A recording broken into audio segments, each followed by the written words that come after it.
حضرت عمر فاروق رضی اللہ تعالیٰ عنہ کے ایک غلام تھے، وہ پانی لینے کنویں پہ گئے. ادھر سے انصار میں سے، چونکہ حضرت عمر کے غلام مہاجر تھے، انصار میں سے ایک شخص پانی لینے پہلے سے آیا ہوا تھا. پانی بھرنے میں کوئی اختلاف ہو گیا، جھگڑا ہو گیا، مار کٹائی تک نوبت آ گئی. حضرت عمر کے غلام نے کچھ چیز مار دی، اس شخص کو زخمی ہو گیا.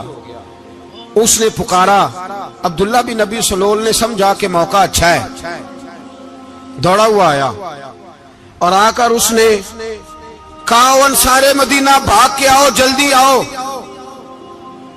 اور بڑے غلط جملے استعمال کیے. کہنے لگا اگر ان لوگوں کو تم اپنا بچا کچا کھانے کو نہ دیتے مہاجروں کو تو آج یہ تمہارے سر پہ نہ بیٹھتے. معاذ اللہ، ایسی باتوں پہ کہا کریں. بولے یہ روزمرہ کی گفتگو میں عادت بنائیں، کوئی ایسی بات کرنی ہو تو معاذ اللہ استغفر اللہ کہہ کے کرنی چاہیے. اس نے کہا کہ معاذ اللہ اب ان کو بچا کچا نہ دیں تو یہ ہمارے سر پہ نہ بیٹھتے. شور کیا اس نے. ہمارے ہاں بھی سیانے بندے پنچایت کے لوگ وہ کہتے ہیں تو اس برادری کے بچے سے ہی مار کھا ہے، پتہ ہی نہیں چلا، جا اسے مار کے آ، سر پھاڑا، یہ کار پھوڑ دے اس کا سر اور دیکھ میں دیکھ لوں گا بعد میں جو ہوگا. یہ عقل مند لوگوں کے مشورے نہیں، یہ جاہل لوگوں کے مشورے.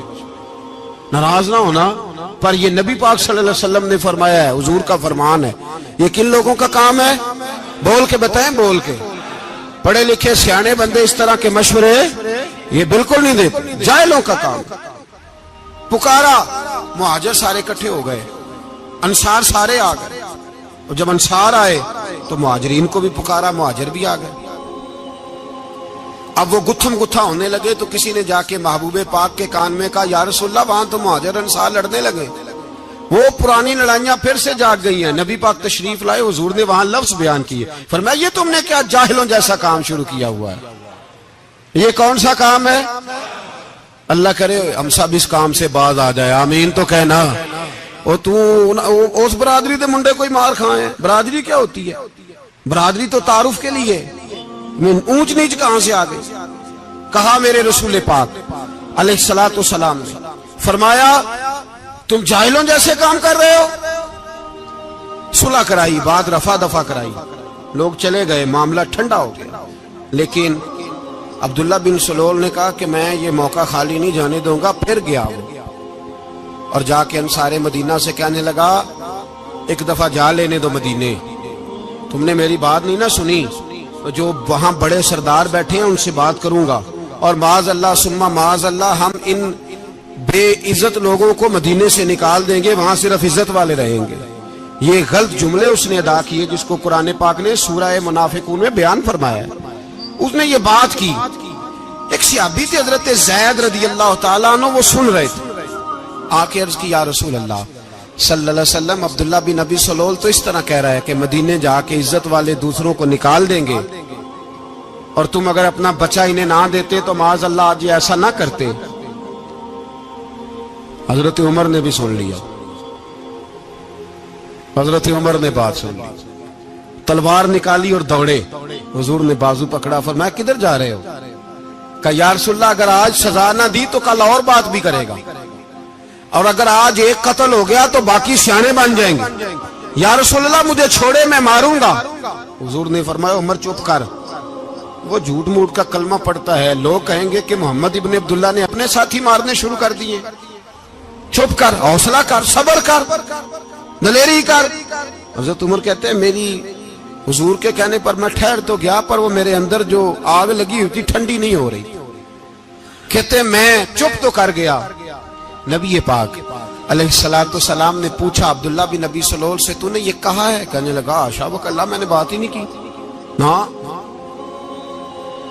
اب لوگ کہنے لگے کہ زید تو نوجوان ہے تو یہ بوڑھا آدمی ہے، چلو صحیح کہتا ہوگا. حضور بھی خاموش ہو گئے.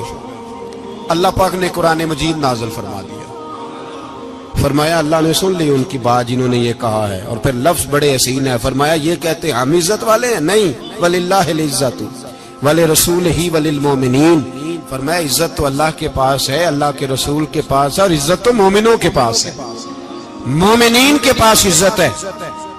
یہ قرآن پاک نے سارا مضمون بیان کر دیا کہ عبداللہ بن ابی سلول غلط کہتا ہے اور حضرت زید صحیح کہتے ہیں. حضور نے کچھ نہیں فرمایا, جا رہا ہے قافلہ.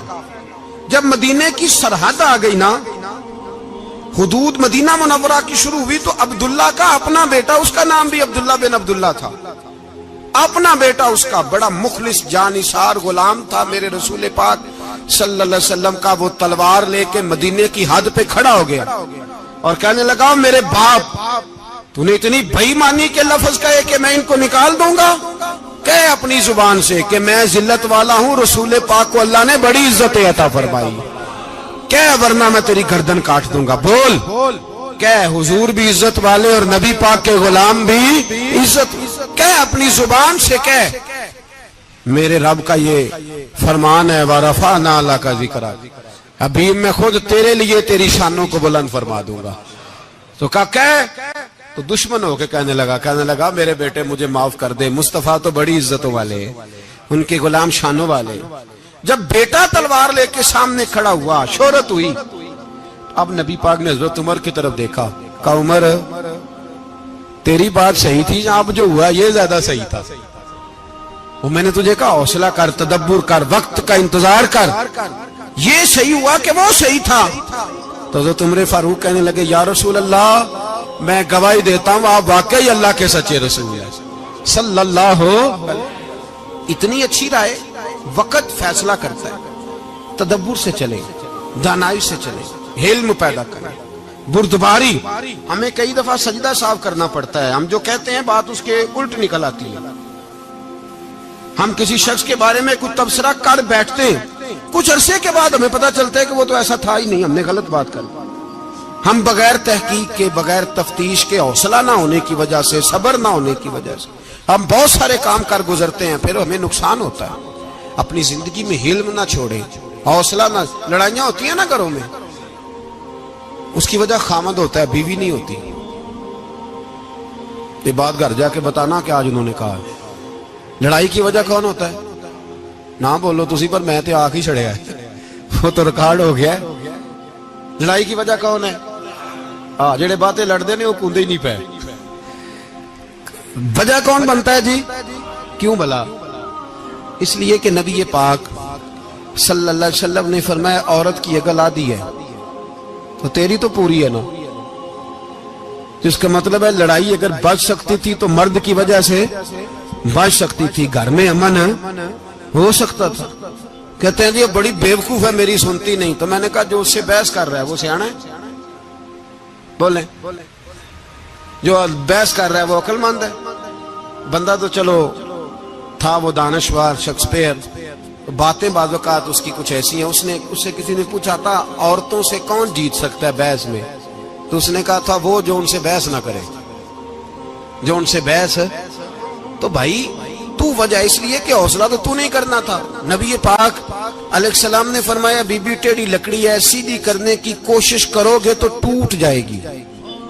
سیدھی تو پھر کتنا بیوقوف ہے جو پتھر سے سر رگڑ رہا ہے, کتنا نادان ہے جو یہ حرکت کر رہا ہے, دریا میں چھلانگ لگا کے کہتا ہے ڈوبوں گا نہیں. تو بھائی حوصلہ پیدا کرے, علم پیدا کرے. بہت ساری ایسی باتیں کرے کہ جس میں اشتعال آئے گا. فٹافٹ 3 لفظ طلاق کے دے دیے, اب بھاگا گیا مفتی صاحب کے پاس, او ہو 4 بچوں کا کیا بنے گا. اور یہ بات پکی ہے کہ بچوں کو صرف ان کی ماں ہی پال سکتی ہے, ان کی ماں. اور بات مجھے نہیں بھولتی, ایک شخص نے بیوی کو طلاق دے کے دوسری شادی کی. اس کا بیٹا تھا 10 سال کا. تو اس نے اپنے بیٹے سے کہا کہ بیٹے بتا پرانی اماں صحیح تھی یا یہ صحیح ہے؟ اس نے کہا نہیں ابا وہ تو جھوٹ بڑے بولتی تھی, یہ صحیح ہے. وہ جھوٹی تھی, وہ جھوٹ بڑے بولتی تھی میری سگی اماں, یہ سچ بولتی ہے. اس نے کہا وہ کیسے؟ کہنے لگا اس لیے کہ میں کوئی شرارت کرتا تھا تو میری سگی اماں مجھے تھپڑ مارتی تھی اور کہتی تھی تجھے روٹی نہیں دے رہی, جا دوڑ جا گھر سے.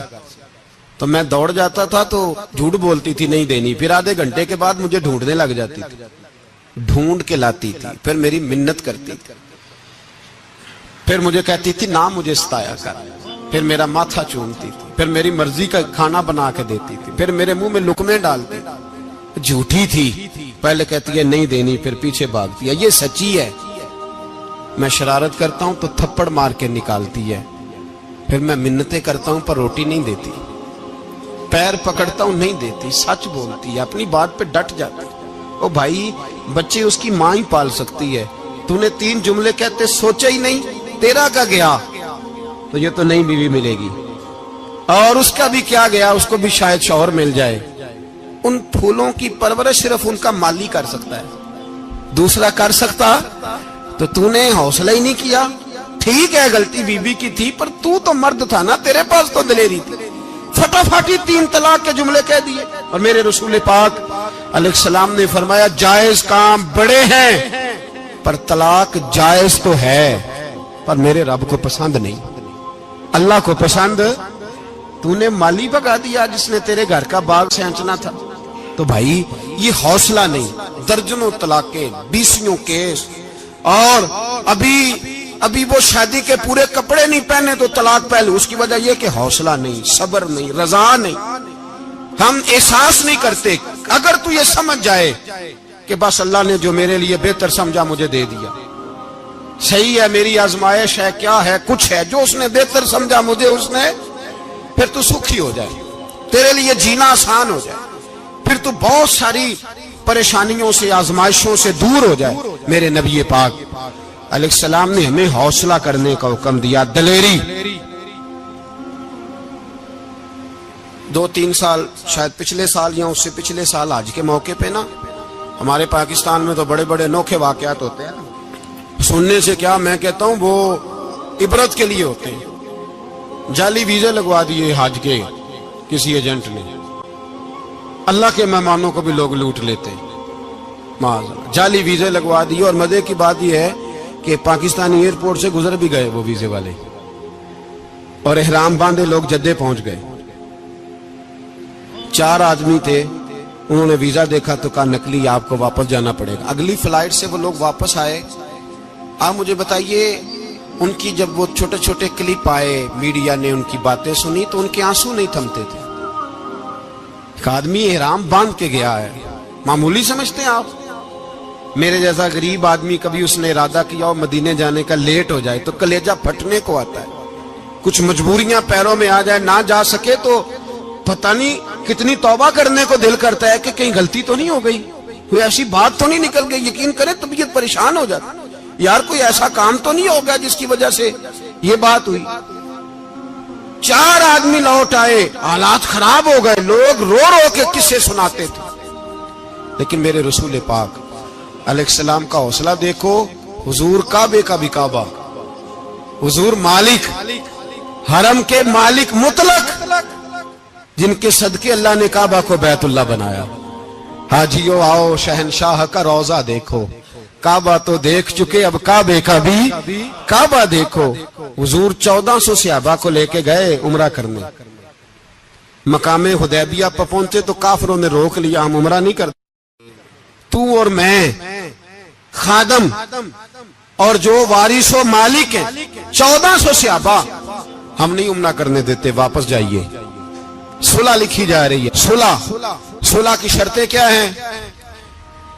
مکے سے کوئی آدمی غلطی سے بھی مدینے چلا گیا، مکے کا آدمی تو مسلمان اگر ان کے ظلم سے تنگ آ کے، مکی مسلمان کافروں کے ظلم سے تنگ آ کے مدینے چلا گیا تو مدینے والے واپس کریں گے،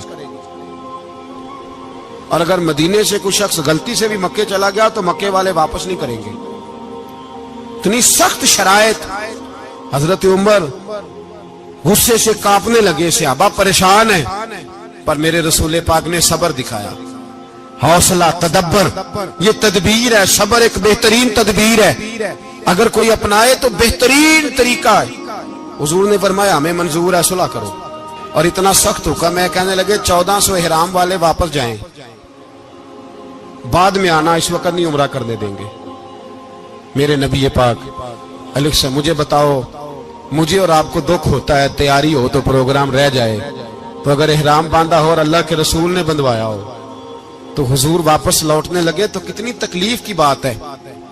حضور نے فرمایا چلو آئندہ آئیں گے، معاہدہ لکھا جا رہا ہے، حضرت علی معاہدہ لکھ رہے ہیں, لکھو محمد الرسولullah صلی اللہ علیہ محمد الرسولullah صلی اللہ علیہ وسلم اور قریش مکہ کے بیچ معاہدہ. یہ تحریر لکھی جا رہی تھی تو ابو سفیان بول پڑا, کہنے لگا جی ہم محمد الرسولullah نہیں نکلنے دیں گے معاذ اللہ, یہی تو ہمارا جھگڑا ہے. اگر آپ کو رسول اللہ مان لیا تو پیچھے رہ کیا گیا, محمد ابن عبداللہ لکھیں. حضور نے حضرت علی سے فرمایا رسول اللہ کاٹ کے محمد ابن عبداللہ لکھو. حضرت علی لکھ رہے تھے, محمد رسول اللہ لکھا تھا, فرمایا رسول اللہ کاٹ کے محمد ابن عبداللہ لکھو. تو حضرت علی کہنے لگے حضور مجھے یہ لفظ کاٹنا نہیں آتا, حضور مجھے یہ لفظ کاٹنا. کسی صحابی نے اعتراض نہیں کیا کہ لکھنا آتا تھا, کہا مجھے کاٹنا. حضور نے دوبارہ کہا علی کاٹ دو. کہا یا رسول اللہ مجھے یہ لفظ کاٹنا نہیں آتا. میرے حبیب نے تیسری دفعہ کہا علی کاٹو. تو شیر خدا نے قلم چھوڑا, ہاتھ باندھے اور کھڑے ہو کہنے لگے محبوبہ مجھے تیرے قصیدے لکھنے آتے ہیں, کاٹنے کوئی نہیں آتے. میں مجبور ہوں, مجھ سے نہیں ہوتا. کوشش کرتا ہوں, نہ قلم اٹھتا ہے نہ ہاتھ چلتا ہے. میرے حبیب پاک نے قلم پکڑا اور لفظ رسول اللہ خود کاٹ کے محمد ابن عبداللہ کرایا. بھائی وقت گزر گیا, صلح ہو گئی. یہ تدبر, یہ حوصلہ, یہ تدبیر میرے نبی نے فرمائی. اب تو 1400 کو مکے نے نہ داخل ہونے دیا, لیکن 1 سال ہی گزرا, تھوڑا ہی وقت گزرا, میرے رسول پاک 10,000 کو لے کے مکے میں داخل ہو گئے. 10,000 اس نے فائدہ دیا. حکمت کیا تھی, تدبر کیا تھا؟ قریش روز لڑائی کرنے آ جاتے تھے, تبلیغ ہی نہیں کرنے دیتے تھے. ان سے صلح ہو گئی تو نبی پاک نے کیسر کو خط لکھا, کیسر روم کو, ہرکل کو. دور دراز تبلیغ پھیل گئی, مسلمان 100,000 سے زیادہ ہو گئے. ان کی طرف سے اب وہ لڑائی بند ہو گئی. میرے حبیب پاک علیہ السلام کے حوصلے نے کمال دکھایا, اس تدبیر نے فائدہ دیا امت مسلمہ کو. 10,000 کا لشکر لے کے حضور کعبے میں داخل ہوئے. کل جو ابو سفیان کہتے تھے نا محمد رسول اللہ لکھنے نہیں دوں گا, آج وہ خود کہہ رہے تھے اشہد ان لا الہ الا اللہ واشہد ان محمد رسول اللہ صلی اللہ علیہ. کل جو کہہ رہے تھے کہ میں یہ لفظ نہیں لکھنے دوں گا, آج ابو سفیان کی حویلی میں لاکھوں لوگ, ہزاروں لوگ بیٹھے تھے اور سارے کہہ رہے تھے محمد الرسول اللہ محمد الرسول اللہ محمد الرسول اللہ صلی اللہ علیہ وسلم. میرے محبوب کی تدبر نے, فقاہت نے, اور پھر کمال ہوا. 1400 کہاں اور 1,44,000 کہاں, 1400 کہاں اور 1,44,000. 1400 کو نہیں جانے دیا عمرہ کرنے, میرے رسول پاک 1,44,000 کو لے کے حج کرنے چلے گئے. حضور نے حج کیا, ہر طرف لبیک لبیک کی صدائیں بلند ہوئی. یہ میرے نبی پاک کا تدبر ہے, حوصلہ ہے. اگر وقتی طور پہ حوصلہ کر جاؤ گے, دلیری کر جاؤ گے, آنے والا وقت آسان ہو جائے. حوصلہ نہیں, صبر نہیں, سکون نہیں, 2-4 باتیں, یہاں تک کہ لوگ ابا جی کی بات برداشت نہیں کرتے, ایسے جملے کہہ دیتے ہیں جو دوبارہ پلٹ کے نہیں آتے. ماں کو لفظ نہیں بولتے, باپ کی روح تک چھلنی کر دیتے ہیں وہ جملے. لیکن لوگ اس وقت حوصلہ کرنے, اور ہم پنجابی لوگوں نے تو گنجائش ہی بڑی دے دی ہے. کہتے ہیں بچہ ہے جے, ایک ہی ہے, ایک بھی حوصلہ کرے کی ہے ماشاءاللہ. تو اگر جوان ہو گیا تو کہتے ہیں گرم خون ہے, مکہ کب. اگر بوڑھا ہو گیا تو کہتے ہیں بوڑھوں میں حوصلہ نہیں ہوتا, نہ بچے میں نہ تو کس میں حوصلہ ہوگا؟ بولے کسی میں بھی نہیں. چھٹی سب کو فتویٰ مل گیا نا, یہ بچہ ہے جی, ابھی یہ تو بچہ ہے, آپ تو سیانے بیانے ہیں, یہ بچہ ہے. کمال ہو گئی ہے بھائی, کیا مطلب ہے بچہ ہے؟ بچے کو سارا پتہ ہے, ہر چیز اسے آتی ہے, حوصلہ کرنا ہی نہیں آتا. اور پھر کہہ دیا وہ تو گرم خون ہے. وہ کیا بات کرتے ہو, گرم خون؟ ابے کے گلے پڑ گیا گرم خون, اس کو کھڑا کرو نا ایس پی کے سامنے اور اس کو مار تھپڑ اس کے منہ پہ, تیرے گرم خون کا پتہ چلے. غریب کے یہ گلے پڑ گیا, اس کو کھڑا کرو ایس ایچ او کے سامنے, پھر پتہ چلے گا خون کتنا گرم ہے. وہاں بالکل چپ ہے, بالکل خاموش ہے. اور گرم خون اس کا صرف اماں کے لیے, جلال صرف رہ گیا اگر غریب گھر کی بیٹی بیاہ کے لایا تو صرف اس کے لیے. کوئی ایسی بات نہیں, ہم بڑے سیانے, ہمارا غصہ بڑا سمجھدار ہے, ہمارا وہ گرم خون بڑا سیانا ہے. وہ جہاں دیکھتا ہے کہ معاملہ ہلکا ہے تو وہاں وہ گرم خون جلال میں، اور جہاں دیکھتا ہے کہ سامنے والا تگڑا ہے تو وہاں وہ گرم خون فوراً ٹھنڈا ہو جاتا ہے۔ حوصلہ پیدا کرے، زندگی حوصلے مند لوگ جیتے ہیں، جو حوصلے مند نہیں ہوتے وہ تو زندگی کا ایک سال لطف سے نہیں جی پاتے۔ حوصلہ کریں، مسکرائیں۔ میرے نبی پاک صلی اللہ تعالی علیہ وسلم نے نا عثمان بن طلحہ کعبے کی چابی ان کے پاس ہوتی تھی، حضور نے ایک دن فرمایا عثمان، اچھا یہ نہیں تھا کہ عثمان خاص لوگوں کو چابی کعبہ کھول کے دکھاتے تھے، بلکہ ان کو قریش کی جانب سے یہ حکم تھا کہ جو بھی تجھے کہے تو نے کعبے کا دروازہ کھول دینا۔ نبی پاک علیہ الصلوۃ والسلام نے نا ہجرت سے 2-4 دن پہلے کہا کہ عثمان ذرا چابی دو، میں نے کعبہ اندر سے دیکھنا ہے۔ بڑے ٹھنڈے دل سے ذرا سننا، ادھر دیکھو میری طرف، ادھر دیکھیے گا ذرا میرے بھائی۔ میں نے ایک بندے سے کہا یار پانی کی بوتل دینا دکاندار سے، ایک ہے اس نے کہہ دیا نہیں میرے پاس۔ اس بات کا کوئی غصہ بولیے، اور اگر وہ کہے سارے زمانے کو ملے گی آپ کو نہیں دینی، پھر بولے میرا خیال ہے چپ کر کے ہنس کے آ جائیں گے، سوال ہی نہیں پیدا ہوتا۔ ہم کہیں گے مجھے نہیں نہ دینی، تو نے تو دکان اٹھا یہاں سے بند کاری سے، کیا مطلب ہے سب کو دینی ہے تجھے نہیں دینی، کیا معنی ہے اس کا؟ لے کے جاؤں گا، جھگڑا ہوگا، بحث کریں گے۔ عثمان بن طلحہ سے حضور نے فرمایا دروازہ کھولو، کعبہ دیکھنا ہے۔ عثمان کہنے لگا میں ساری دنیا کو دکھاؤں گا، آپ کو نہیں دکھاؤں گا۔ کتنی سخت بات ہے، پر قربان جائیں رسول اللہ کے حوصلے پہ صلی اللہ علیہ۔ عثمان کہتے ہیں میں نے یہ بات کی تو نبی پاک مسکرانے لگے، اور میں اچھا نہیں دینی، تو حضور نے نا مسکرا کے اور میری کمر پہ تھپکی دی، فرمایا اچھا یاد رکھنا یہ چابی میں تجھ سے لے لوں گا، اور جس کو میرا دل کرے گا میں اس کو دوں گا۔ عثمان کہتے ہیں روز رات کو نبی پاک کے یہ جملے میرے کانوں میں گونجتے تھے کہ حضور نے فرمایا۔ کہتے ہیں جس دن پتا چلا نا نبی پاک 10,000 کا لشکر لے کے آ رہے ہیں، تو ابو سفیان میٹنگیں کر رہے تھے، مکے کے سارے سردار تیاری کر رہے تھے، اور میرے کانوں میں ایک ہی لفظ تھا کہ حضور نے فرمایا میں چابی لے لوں گا، پھر جس کو میں چاہوں گا اسے دوں گا۔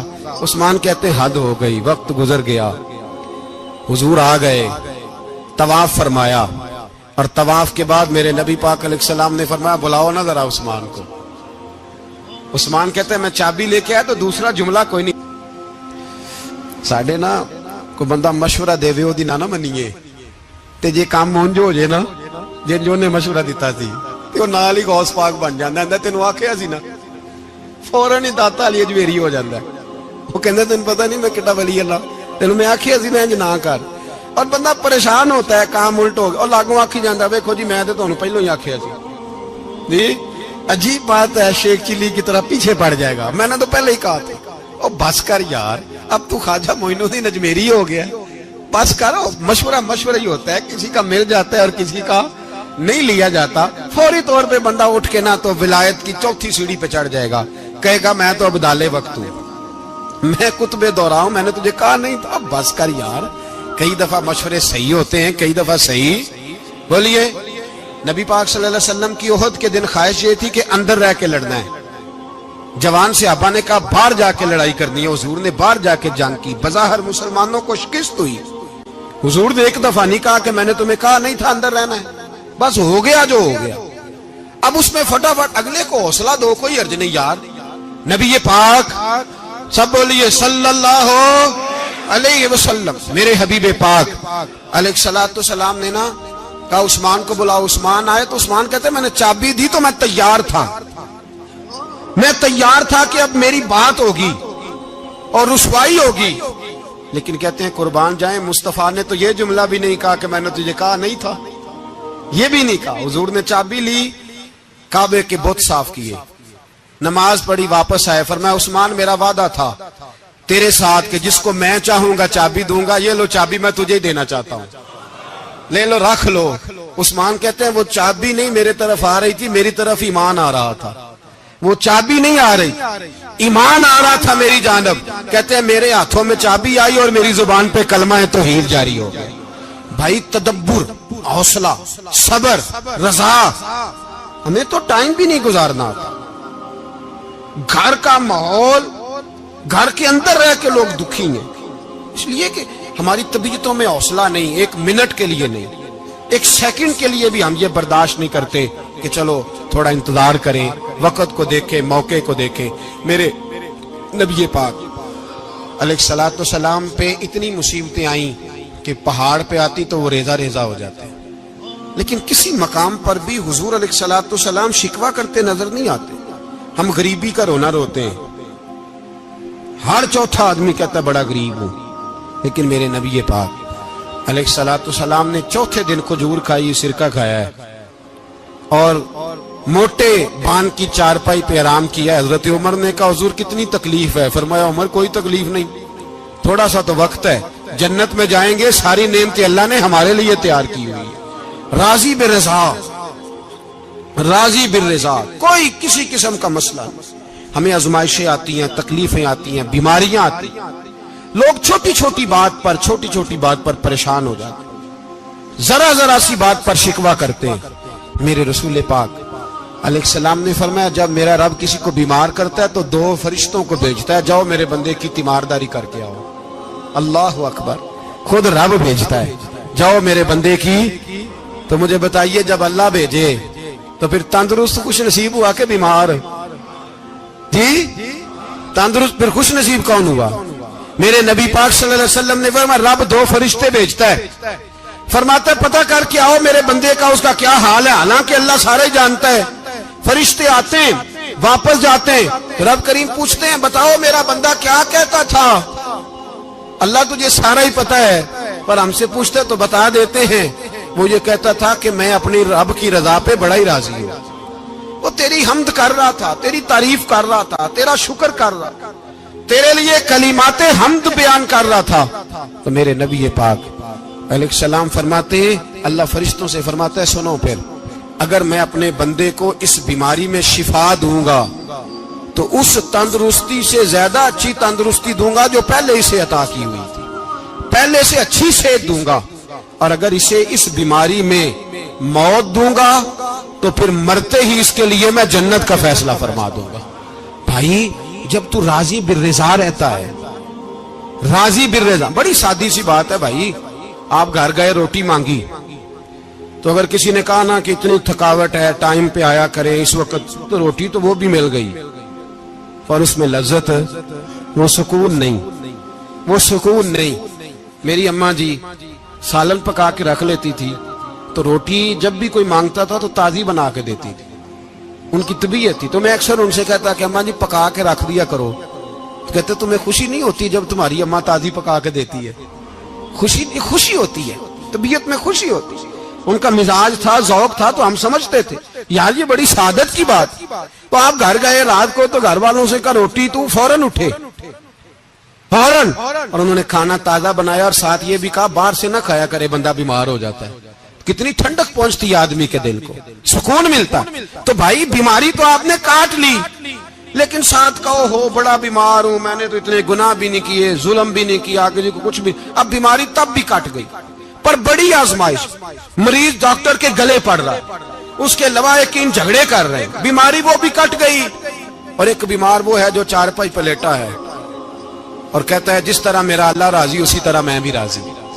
تو بیماری اس کی بھی کٹ گئی. حضرت یونس علی نبینا علیہ الصلوۃ والسلام نے ایک دن حضرت جبریل امین ملنے آئے تو جناب یونس علیہ السلام کہنے لگے اے جبریل، اللہ کے نیک بندوں میں جو اللہ کو اس وقت سب سے زیادہ پسند ہے نبیوں کے بعد، توجہ کرنا بات پر، جو سب سے زیادہ اللہ کو پسند ہے نبیوں کے بعد ولیوں میں، اور سب سے زیادہ اللہ جس کو اللہ کی بارگاہ میں عبادت گزار لکھا جاتا ہے، میری اس بندے سے ملاقات کرا. تو حضرت جبریل نے جناب یونس علیہ السلام کو ساتھ لیا تو ایک شخص کے پاس پہنچے جو آنکھوں سے اندھا تھا،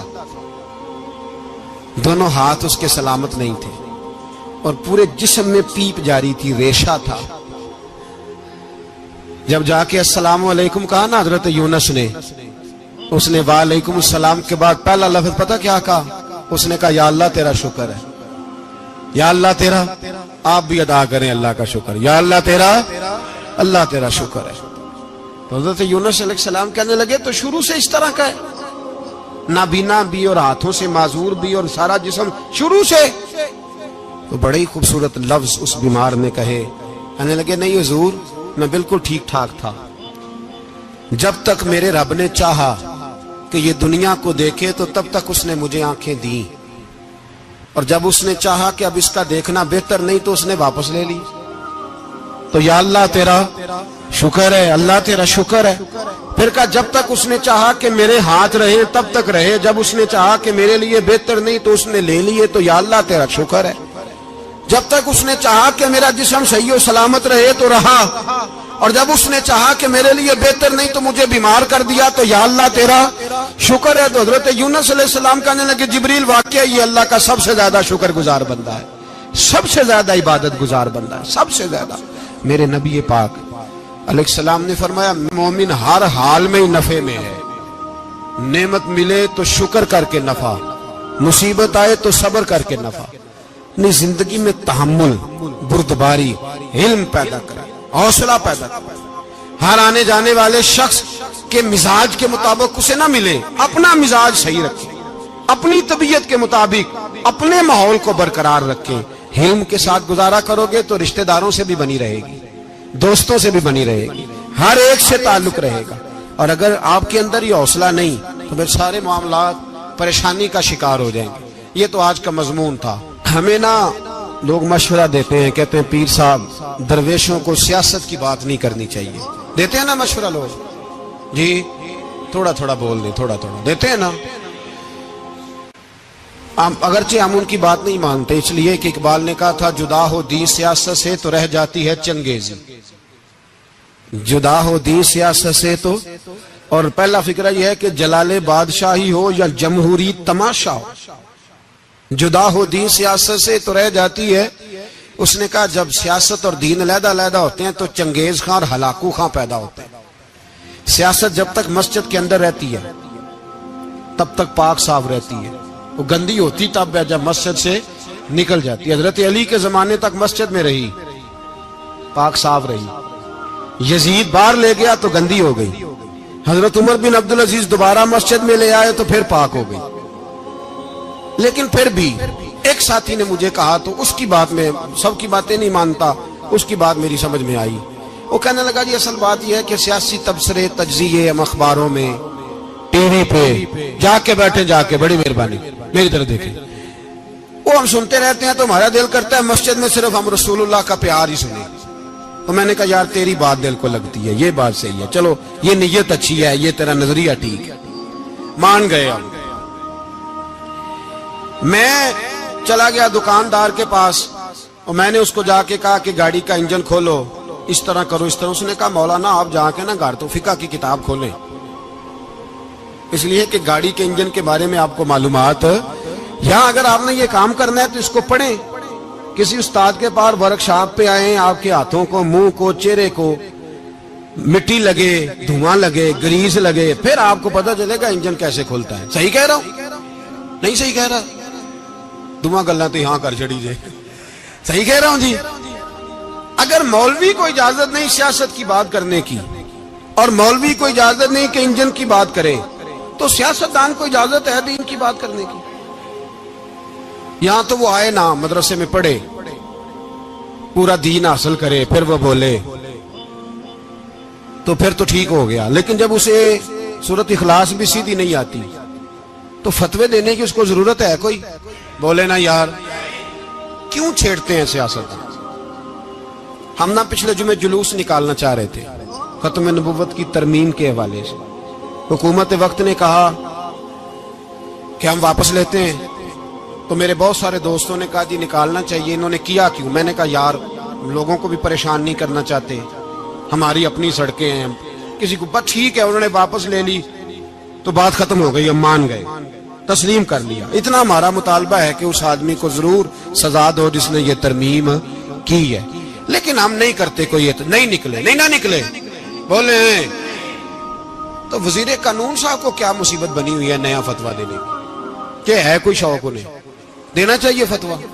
کہتے نہیں نہیں مرزائیوں میں ہمارے درمیان تھوڑا ہی فرق ہے. مجھے یوں لگتا ہے کہ یہ جان بوجھ کر کوئی نہ کوئی ایسی شرارت کرتے ہیں جس سے لوگ اشتعال میں رہے. جان بوجھ. حلم، حوصلہ، صبر ذات کے بارے میں تو ہے، لیکن اگر کوئی رسول پاک کی بے ادبی کرے تو پھر حوصلے کی بات ہے ہی نہیں. پھر تو جہاد کی بات ہے. اور میں دیانتداری سے مسجد میں باوضو بیٹھ کر جمعے کے دن مشورہ دیتا ہوں حکومت کو اور وزیر قانون کو مشورہ دیتا ہوں کہ نہ فرعون کی حکومت ساری زندگی رہی، نہ نمرود رہا، نہ جاج بن یوسف رہا، نہ یزید رہا. اور یار درباری بن کے حکمرانوں کی چاپلوسی کرتے کرتے تم یہاں تک آ گئے ہو کہ اب نبی پاک کی عزت کو ہاتھ ڈالنا شروع کر دیا ہے. اور آپ یقین کریں سیاسی جماعتوں کا اتنا برا حال ہے کہ ان کے لیڈر کے بارے میں کوئی بات کرے تو پاگل ہو جاتے ہیں یہ احتجاج کر کر کے. اور اس نے ڈائریکٹ کہہ دیا کہ ختم نبوت کا مسئلہ ہی کوئی نہیں، جو دین کی بنیاد ہے کسی کو پرواہ نہیں. مجھے تو ان لوگوں کی فکر ہو رہی ہے جن لوگوں نے انہیں ووٹ دیے ہیں، وہ اللہ کو کیا جواب دیں گے. اور یہ اللہ ماشاءاللہ ساری سیاسی جماعتیں اس طرح کی. اور میرا وزیر قانون صاحب کو بھی مشورہ ہے کہ زندگی بڑی تھوڑی ہے، بڑی تھوڑی.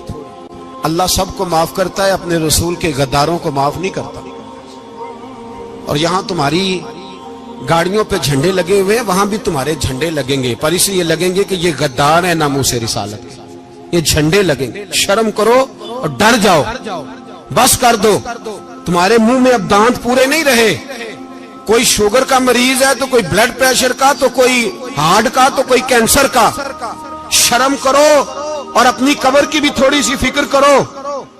بتاؤ پاکستان کے کتنے صدر گزرے، وزیر اعظم گزرے، تو ان کی قبریں کہاں ہیں؟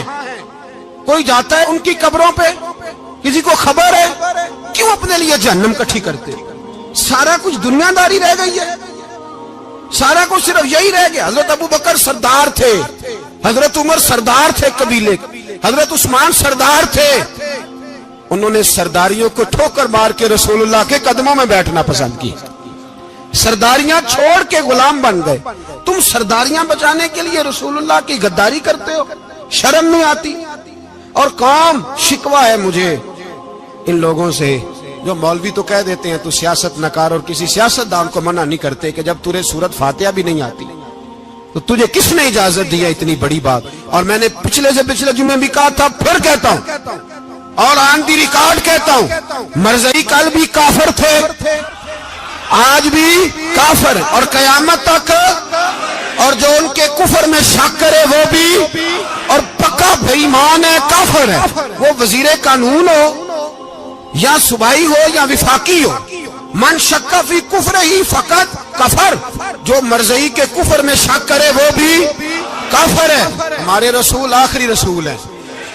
ہم کسی کو یہ اجازت نہیں دیں گے کہ وہ ختم نبوت میں رکھڑا ڈالنے کی کوشش کرے. ہم کسی کو یہ اجازت ہے.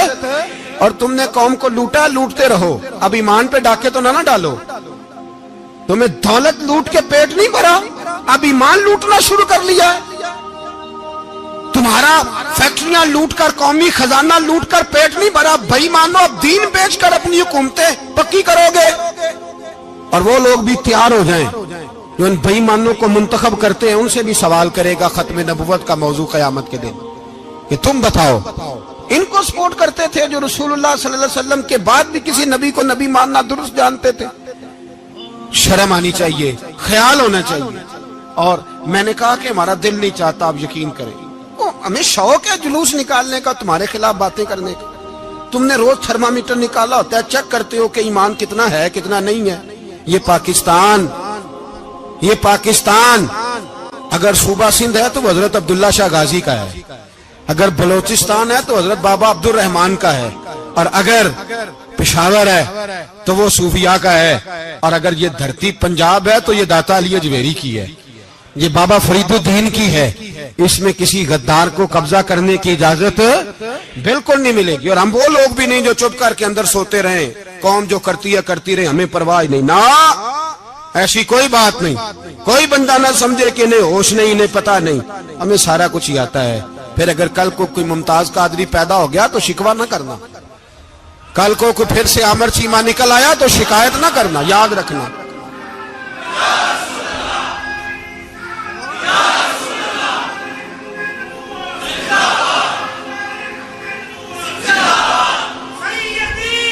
تو میرے بھائی کھول کے بولے یا نبی رسول کے صلی اللہ۔ تو یہ مشورہ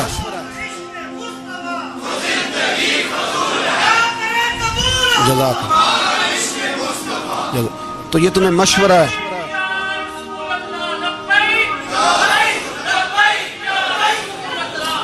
میری بات سنیں، یاد رکھیں، یہ لوگ بعد میں پچھتاتے ہیں، پھر مناظرے کراتے پھرتے ہیں، اس نے صحیح کیا کہ غلط کیا، پھر انہیں ہوش آتی ہے بعد میں، پھر ان کے ہواری نکل کے میدانوں میں دلیلیں دیتے ہیں۔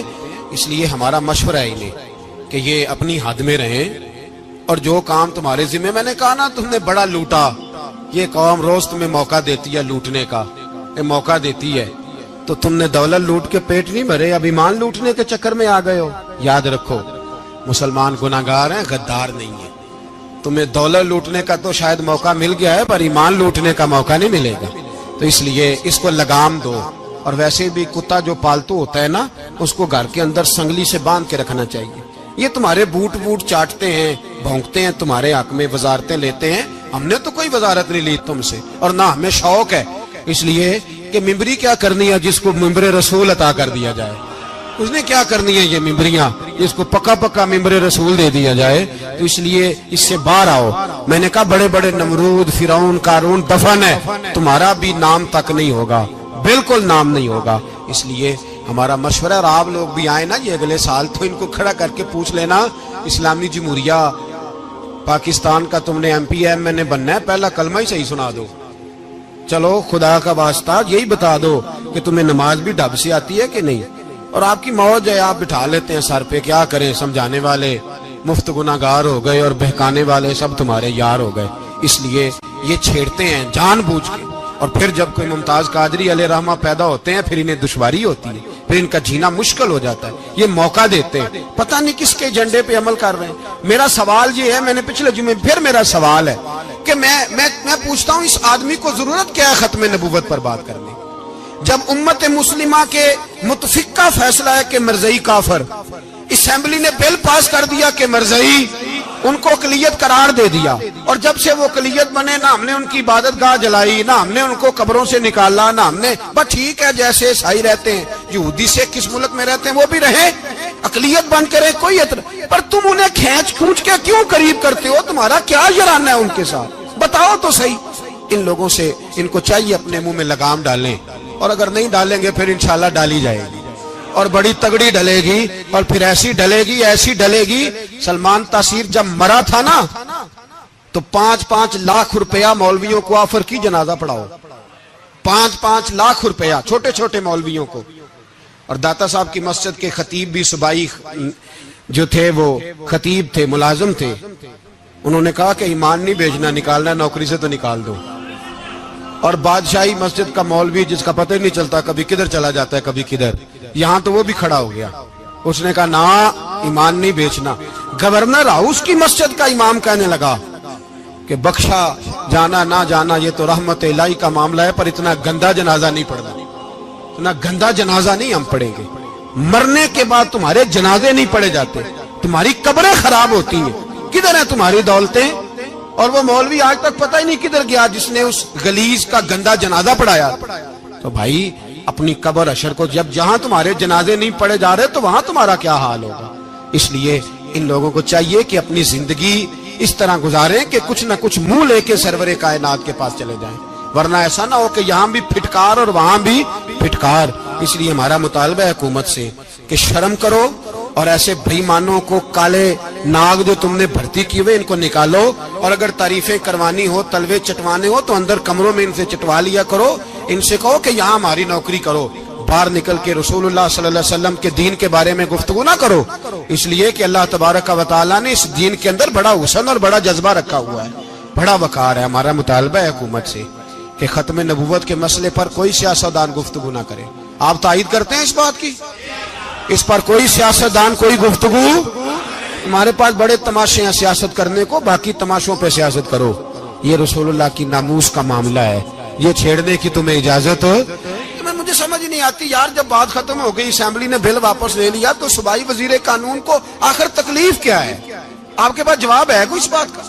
یہ بات ختم ہو گئی، ہم نے جلوس نہیں نکالا، چھوڑ دیا، خاموش ہو گئے. علماء نے میٹنگیں بلائی تھی، کینسل کر دی، ٹھیک ہے جی بات. اب دوبارہ سے کیوں چھیڑتے ہو؟ پھر کہتے ہیں احتجاج ہوتا ہے، شور ہوتا ہے. تم خود ایسی حرکتیں کرتے ہو جس سے افراتفری پیدا ہوتی ہے. یہ ملک رسول اللہ کے نام پہ بنا ہے، اور قیامت تک یہاں وہی ہوگا جو میرے رسول پاک صلی اللہ علیہ وسلم کی رضا ہوگی. اور نبی پاک کے قانون کے خلاف کوئی قانون یہاں چل سکتا؟ اللہ ہمیں سمجھنے کی توفیق عطا